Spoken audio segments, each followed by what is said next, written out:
Hi there and welcome to Tradie Business School. My name is Michael McNish. It's just me today on today's episode, where on Tradie Business School we talk about all things to help you build your tradie or contracting business without you, so you have a life of freedom. On today's episode, I want to talk about a really important topic, which is your website.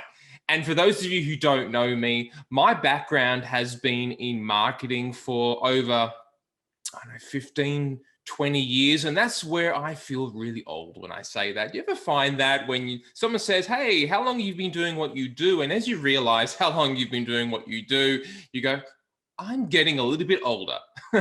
But with that comes a lot of experience. And I want to talk about websites on today's episode because it's pretty important because we live in a digital age.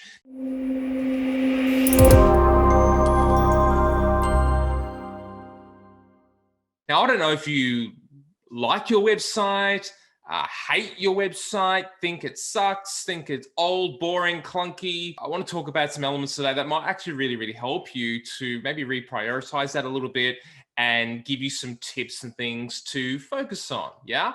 So why do I think a website is good compared to a website is bad? And the answer is actually quite simple, and that is whether it works or not, whether it actually produces the goal, the results that you want, right? There's all sort of different types of websites, from sort of brochure sites that kind of a place for people to find your phone number, like where you are. It's very simple, what you do. And then there are e-commerce websites that actually do bookings, right? Then you might have a lead generation website where you want leads from the website. So how do you determine whether the website's great or not is whether it produces the result or not.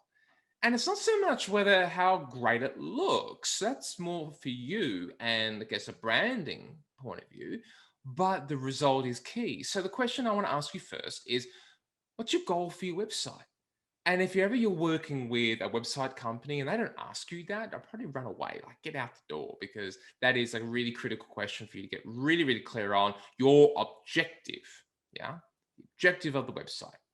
So often the objective for most trades businesses is to get clients, to get jobs, to get quotes. Yeah.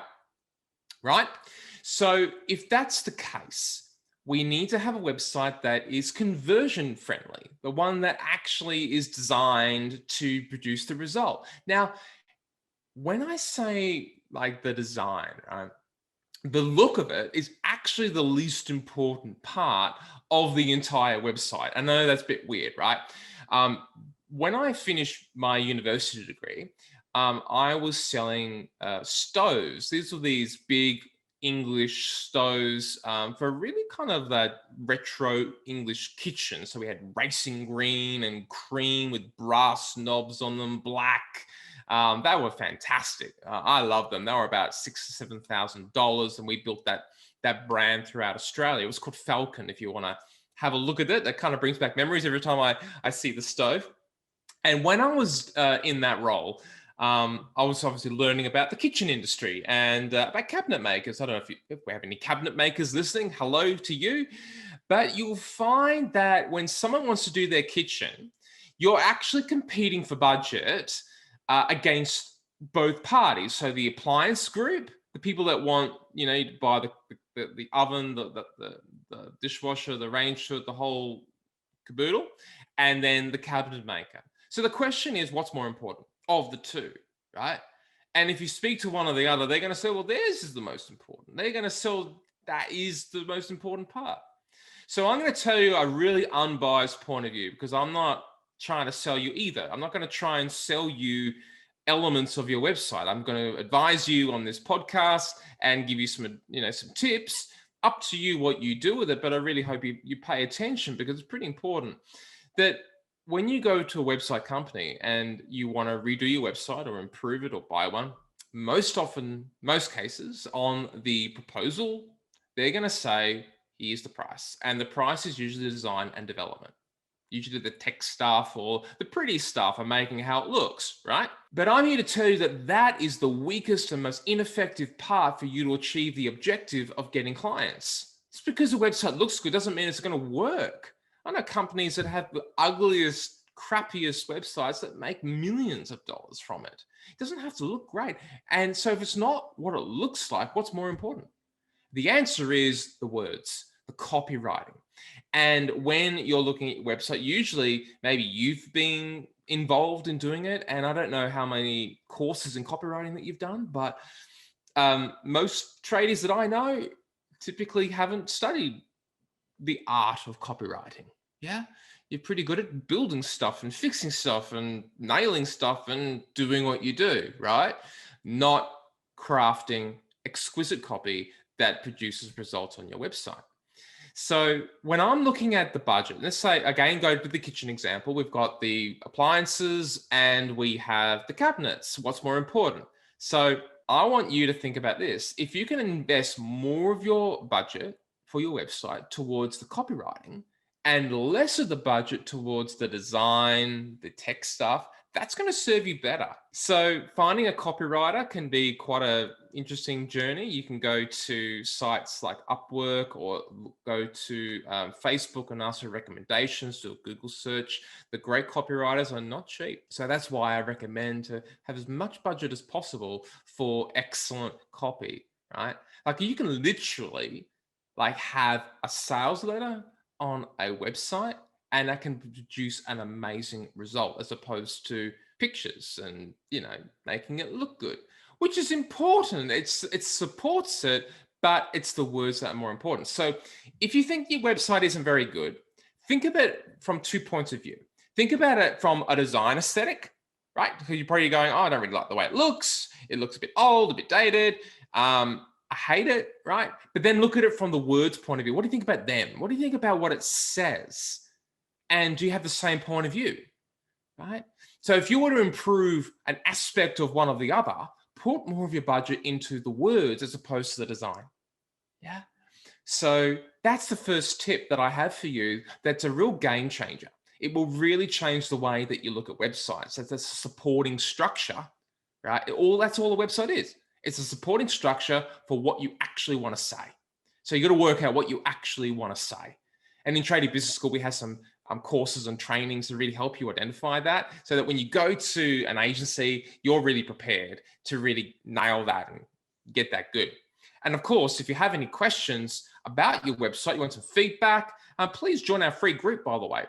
Bit of a plug for our free group, but I'd really love to see you there. You're very, very welcome. The links will be below for you to join that. Now, the other really important thing to bear in mind with regards to majority of website traffic, traffic is like people clicking to your website, is from mobiles. So you've got to make sure that your website is mobile friendly.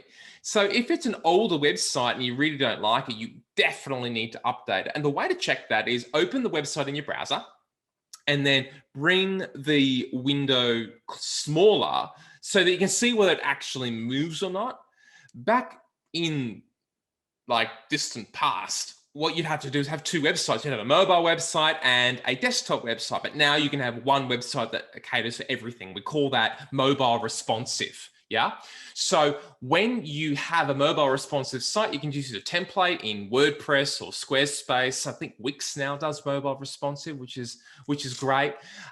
You can do that, and then it's set and forget. So then you can focus on the copywriting. Yeah. So really, really important. Focus number one on making sure that the copy, the wording, the messaging, the offer is dialed in, like really on point. And then the next thing you really want to make sure is that it's mobile responsive. Okay. So notice how we're not really talking much technical stuff here. It doesn't need to be technical. In fact, if your website's overly technical, it's probably too much. You don't need it to be technical. It's going to be very, very simple. So I want to give you a really sort of powerful tip as well.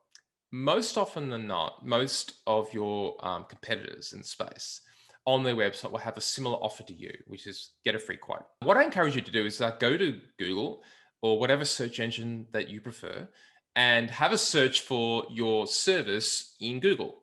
and have a look at your competitors and what offers they have on their websites, and maybe create a little spreadsheet, a bit of a review about what their offer is. And you'll probably find the majority, it's like free consultation, on-site measure and quote, stuff like that. You want to be different. The secret of marketing and an effective website is to be distinctive and different to everybody else. So a really good idea is a couple of ideas that you may like to sort of swipe and deploy immediately to really improve results is call it like a strategy or design session and put a value on it. Okay, so give it like it's still going to be a consultation. It could still be a quote, but give it more of a fancier, more value-added name. So strategy session, design session. So for example, kitchens, free kitchen design session valued at $297 will probably sound better than get a free quote. Okay, so think about how you can add more value and put that on your website. I put that right there with a form for them to get leads. And then that's going to be much more effective than you wasting a whole bunch of time writing an about us, yeah, and making it all pretty and making sure the colors look great. Okay, so a really good offer. And another thing that you may like to do is call it a plan, right? You may like to call it, time with an expert or speak with an expert. It really depends on the context of the product that you have, the business that you have, and your market. So I can't really give you too much advice here on this episode of the podcast, but come into the group or join Tradie Business School. Very, very happy to help you there. So there's some tips in regards to site. Just to finish up from a design point of view, keep it simple, use a lot of white space, don't make it too crazy, and make sure your colors are consistent with your brand. That's all you really got to do. And just use a template. Don't worry, don't need anything custom, don't need anyone to do anything fancy. Go to something like Upwork, get a WordPress template, Squarespace, Wix, Weebly, whatever you want to use, and get that template, which shouldn't cost you a lot of money. You can go to a site called Theme Forest and get WordPress templates for like $58. And there's your website design done. You just need someone to fill it in with what? The content. So content is king. It always has been, it always will be. Making sure that it's of value and the copy speaks to your target market. And that's when your website will go from sucking to being absolutely brilliant. You will absolutely love it. So your website can be a source of tremendous volume of leads for your business, and you can do advertising to it when it's great and start sharing it with more people, and you'll start to get better results. Also remember this, when you do paid advertising, say Facebook ads or Google ads, wherever they land, so wherever they go is your website. So you can use like a landing page software builder to build a website. If that's where the traffic's going, you rarely want to send people to the homepage. You want to send them to a page that is relevant and really specifically designed about what they wanted. So if you're doing, for example, got a blocked toilet, call a plumber, for example, you don't send them to a page about, underground pipes and, whatever, excavation, like you got to send them to something that's exactly relevant. If you're looking for a red shoe on Google, don't send them to a page with a blue shoe. Send them to exactly what they're looking for.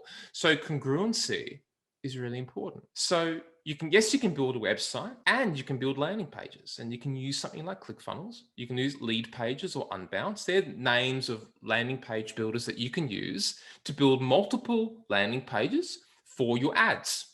So the way I typically look at your website is more organic. It's kind of like on your business cards. It's where you say, hey, go check out my website. You put it on your Facebook profile. You put it, on Google My Business. You put it on the directories and things like that. But your landing pages that you can design as an extension of your website, you can build in the builder and send your ads to them. You can even build landing pages within your website. So your website is composed of many different pages all together, with the goal and the objective being the one that you choose.